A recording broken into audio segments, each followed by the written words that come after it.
Hi, welcome to One Word a Day. I'm Sophie, your pilot into the universe of Chinese. Let's continue our exploration of 3-character Chinese expressions in November. And today we're going to talk about something very Chinese. It's a Chinese tradition in wedding ceremony. Wait, sorry, I was wrong. Actually, I'm going to do some cultural comparison because in Western wedding ceremony, there is a bridal bouquet tossing event, right? But in Chinese, we have 抛绣球. Similarly, also tossing something into the air, but instead of a bouquet, it's a man-made embroidered ball, most likely ball shape thing, but it's not from the bride. I'll give you more after I explain individual characters. So 抛 means throw or toss. We have the 5-finger hand symbol. In the middle, it tilted toward the right because that's a later add-on to differentiate the similar looking character, but it means a hair. So when it comes to hair, the tilting goes toward the left. When it comes to hand, the tilting toward the right. Okay, so that's a hand symbol.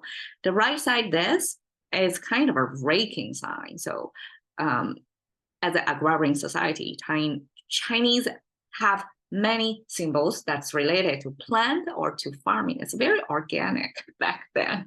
And this raking tool was then used as power, muscle power particular. I guess ancient times, the raking was a big muscle intensive work. Only man of the household can do it.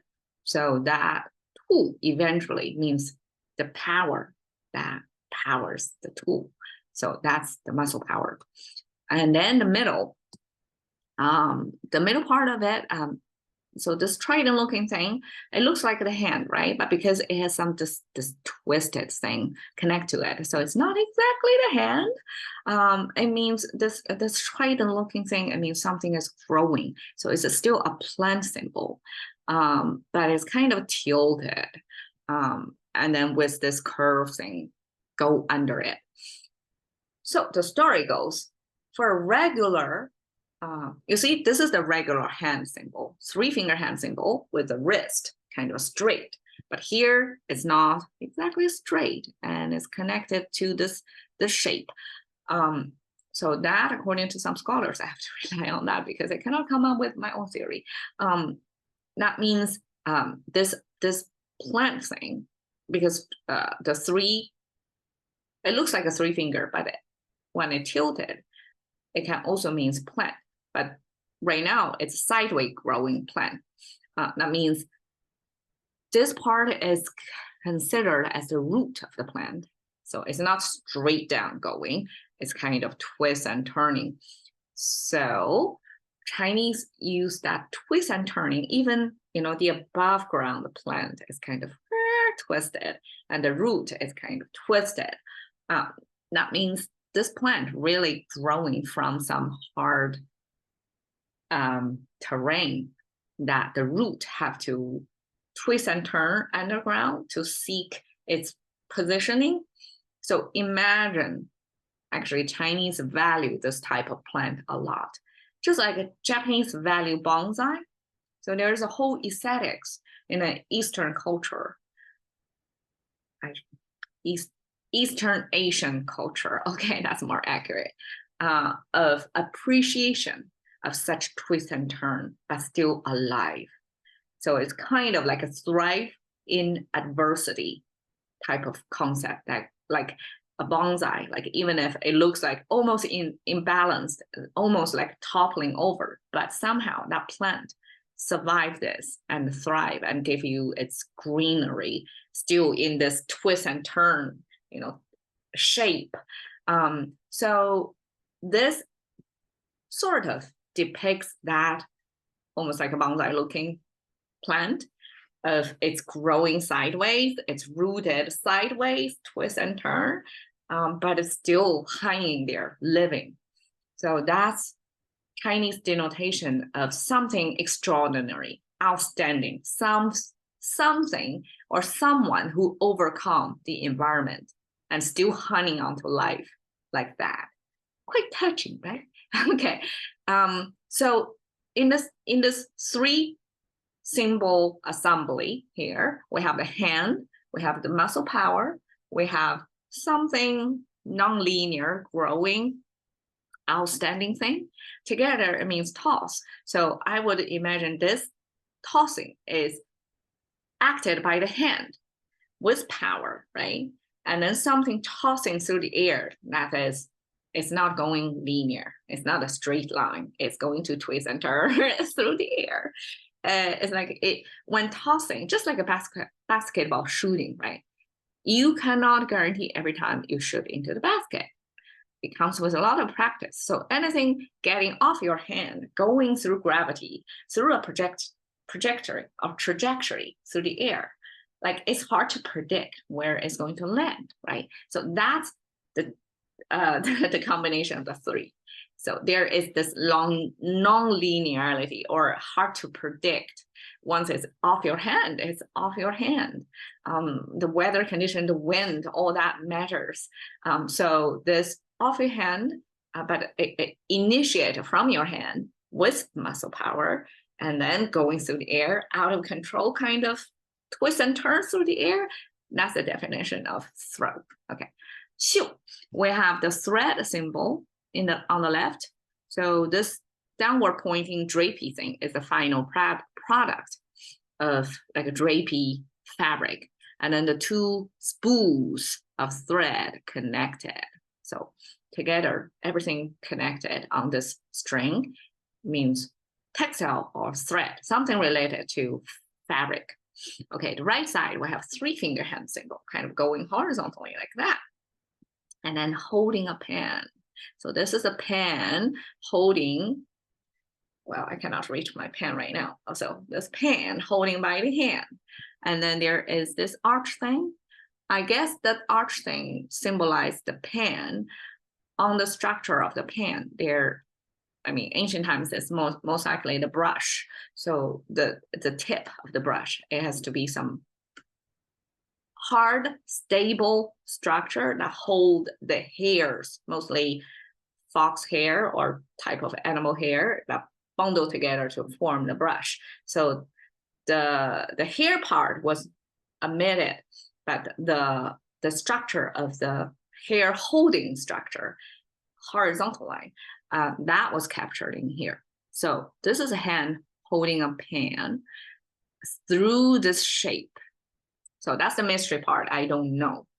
Upfront honest with you, it's even not searchable.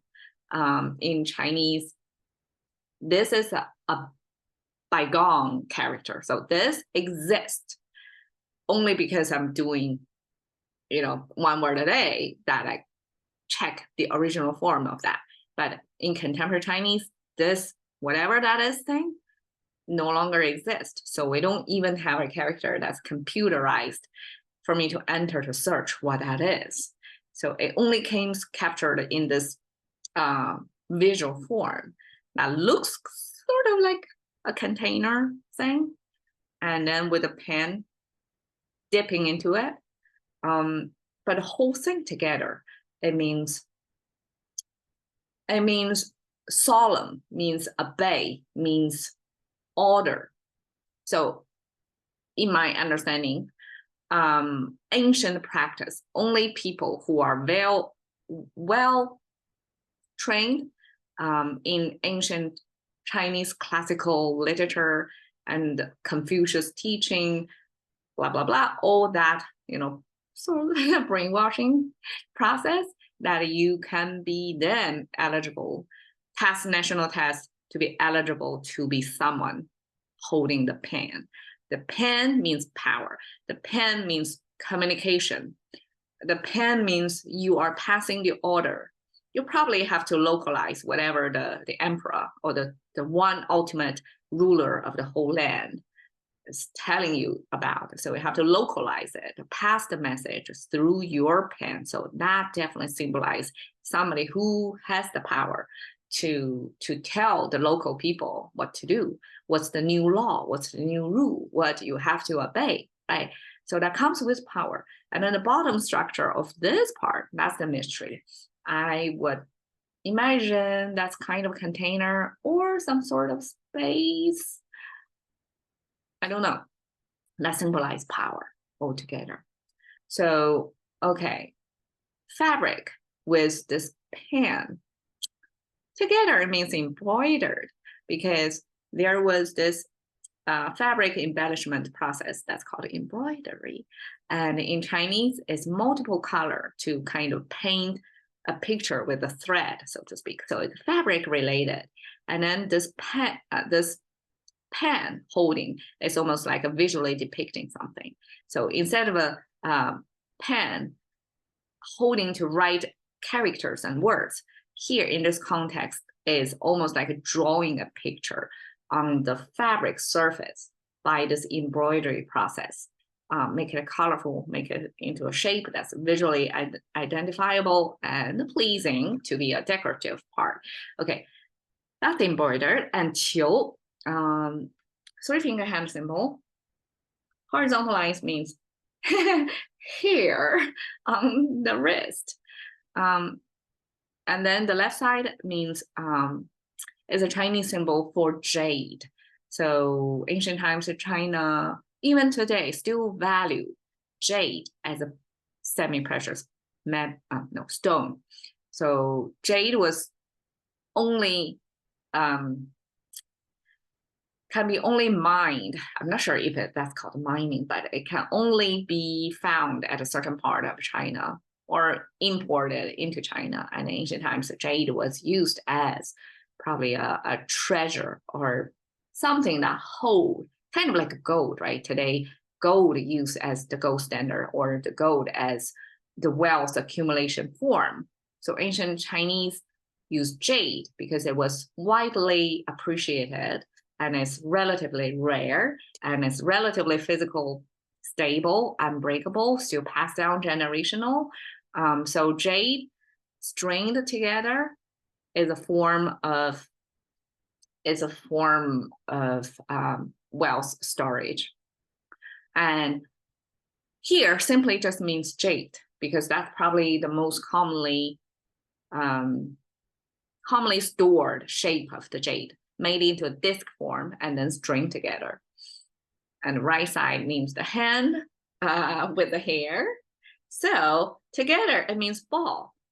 I'm guessing jade back then comes most often in a disc form, but when it comes into the ball shape, it can probably be used as a decorative piece, as if they can, hanging around the wrist or something.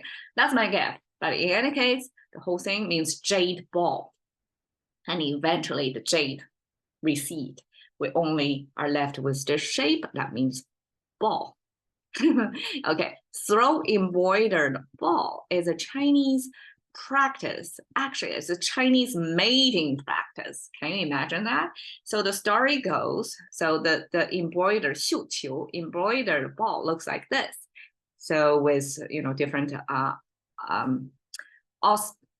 auspicious meaning icons, flowers or birds, whatever, butterflies, on it, embroidered ball shape. And then the girl, when she's ready to pick a man, she will, on a certain time of day at a certain public square place in China, standing high ground, she will throw the ball out and the man down there will try to catch the ball. And whoever catch the ball, if the girl agrees, they are going to date. And back then, if it's dating, it's almost like you're guaranteed. Almost like you're guaranteed to end up in marriage back then. So this ball throwing ceremony was this ancient, it came with a little bit of randomness, right? Like whoever catch a ball are going to be your husband. Are you crazy?